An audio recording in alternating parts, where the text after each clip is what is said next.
Maksud kira kalau saya kena tu mungkin tak ada berapa masalah. Mungkin saya boleh tahan, tapi kan dia kata macam budak-budak sekolah, anak-anak kena, saya takut benda tu jadi serius lah. Itu je saya risau kan.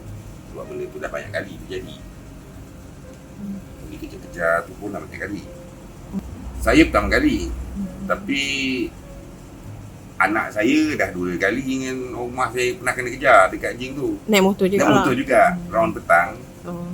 Itu yang kau apa jangan lari lah sebenarnya, ataupun buat kadang-kadang anjing tu takut juga kan, tapi tak sangka pula anjing ni masih terus kejar lagi kan. Jadi kadang-kadang bukannya saya je, ramai yang lalu itu semuanya bercakap memang kalau lalu situ memang kena kejar.